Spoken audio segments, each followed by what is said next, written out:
पुणी असुस्थ हेले बीजेपी वरिष्ठ नेता लालकृष्ण आडवाणी विलंबित राति दिल्ली हस्पिटाल रे भर्ती। आईसीयू रे आडवाणी असुस्थ होई हस्पिटाल रे भर्ती होइछंती बीजेपी नेता लालकृष्ण आडवाणी। गतकाली विलंबित राति स्वास्थ्य अवस्था खराब हेबा परे बीजेपी नेता लालकृष्ण आडवाणी को दिल्लीर अपोलो हस्पिटाल रे भर्ती करा जायछि। गत मासरे से तांकर 97तम जन्मदिन पालन करथिले। आडवाणी गत किछि मास मध्यरे बारंबार स्वास्थ्यगत समस्यार सम्मुखीन होई आसुछंती। गत जुलाई रु नहीं एबे सुधा से चतुर्थ थर पर हस्पिटाल रे भर्ती होइछंती। से या पूर्व दिल्लीर उभय अपोलो हस्पिटाल और all India institute of medical science बा एम्स रे चिकित्सित हेउथिले। प्रार्थना को कदार्थ करिबा पड़िला महंगा सांसद मुन्ना खान को विरुद्ध रे एतला। अड़ुआर राज्यसभा सांसद मुन्ना खान कटक जिला उलटपुर थाना रे रामकृष्ण नंद स्मृति परिषद पक्षर मुन्ना खान का नाँ रे एतला दिया जायछि। आहे दयामय विश्वविहारी प्रार्थनार कदार्थ व्याख्या करने को नहीं प्रतिवाद करा सह एतला होइछि। एही कालजयी प्रार्थनार रचयिता रामकृष्ण नंदक परिवार और एही प्रार्थना प्रेमिक मध्य तीव्र असंतोष देखादेवा परे लिखित अभियोग होइछि।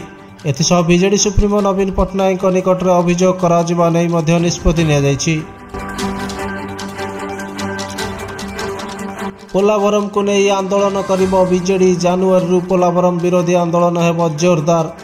बीजेडी सभापति नवीन पट्टनायक निर्देश जानुआरी पोलावरम विरोधी आंदोलन जोरदार हेब।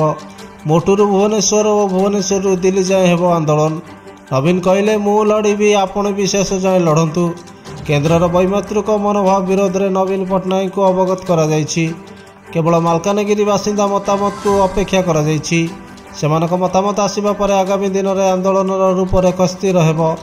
जुलाई और अगस्ट में बीजेडी टीम पोलावरम अंचल परिदर्शन कर नवीन पट्टनायक को क्षयक्षति आकलन रिपोर्ट देइथिला। तांको निर्देश में दिल्ली जाए बीजेडी 7 जणिया टीम और 7 सांसद केन्द्र जल संपद मंत्री CWC आदिवासी व्यापार विभाग आदिवासी कमिशन को भेटिथिला। आज से संपर्क में नवीन को अवगत करा जायछि। जानुआरी हेबाक देवा आंदोलन सबु वर्ग को नहीं हेब।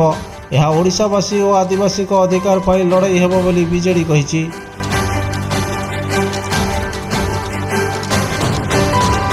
तृतीय थर पर दिल्ली चलो डाकरा देले चाषी। आज पुणी शंभु सीमार गर्जिबा आरंभ करिसेंती चाषी। किछि दिनर विरति पर पुणी दिल्ली मुहां शह शह चाषी। पूर्वर 2 थर दिल्ली में पशिबा उद्यम कर फेल मारिथिबा चाषी एथरक सफल हेबाक सब लक्ष्य रखिछंती। तेणु आंदोलन अधिकरू अधिक चाषी कलाकार नेता विभिन्न क्षेत्र विशिष्ट व्यक्ति जोग देवाकू अपील करिसेंती चाषी नेता। आज 101 कृषकों को नहीं एक दल सर्वनिम्न सहायता मूल्य बा MSP पर आईनगत ग्यारंटी समेत विभिन्न दाबी नहीं शंभु सीमार दिल्ली अभिमुखे यात्रा आरंभ करिसेंती। बीजेडी को घारिछि संगठन चिंता। पूर्वतन विधायक और विधायक प्रार्थी सह नवीन निवास में बैठक कले सुप्रीमो। दलर वरिष्ठ नेता सह नवीन निवास में आलोचना करिसेंती बीजेडी सुप्रीमो। बीजेडी सांगठनिक कार्य और सदस्य संग्रह उपर बैठक में आलोचना होइछि। पाखापाखि 40 रु अधिक वरिष्ठ नेता पूर्वतन विधायक और विधायक प्रार्थी नवीन निवास बैठक में सामिल होते। तृणमूल स्तर में सदस्यता अभियान को त्वरान्वित करने को सुप्रीमो निर्देश देइछंती। आसंता 20 तारिख भितर सुप्रीमो पाखर रिपोर्ट दाखल पर नेता को डेडलाइन दी जाइछि। पूर्व वर्ष अपेक्षा टार्गेट बढ़ाइबा निर्देश दी जाइछि। लोकों को दल सह जोड़ाई नेता को अंटा भिड़ा परामर्श देइछंती नवीन। सुसंगठित होई दल केमिति आगको बढ़िबो ताकू नै गुरुमंत्र देले बीजेडी सुप्रीमो। आसिला धनी परिवार तालिका। अंबानी परिवार को पछरे पकाई ब्लूमबर्ग हेले भारतर सबुठारु बड़ धनी। गत 1 वर्ष मध्य टंका प्राय 10% ह्रास होइतिले मध्य देश में धनी मानक संपत्ति में क्रमागत वृद्धि घटी। भारतर 100 धनी व्यक्ति संपत्ति में $25 बिलियन रेकर्ड होइछि और यह $800 बिलियन अतिक्रम कर सारी। से प्रकाश पाई धनी तालिका। ब्लूमबर्ग द्वारा विश्वर 25 सबुठु धनी परिवार तालिका प्रकाश करा जायछि। एही तालिकार नंबर रही अंबानी फैमिली। 2055 में धीरूभाई अंबानी रिलायंस कमर्शियल कंपनी स्थापना करथिले। वर्तमान यह विश्वर एक बड़ शिल्प संस्था भाव अर्जन करिछि। गत किछि वर्ष धरी विश्वर धनी परिवार तालिकार प्रथम 10 भितर स्थान अख्तियार करिछि अंबानी फैमिली। भारत 1 नंबर धनी भाव परिचित अंबानी खानदान।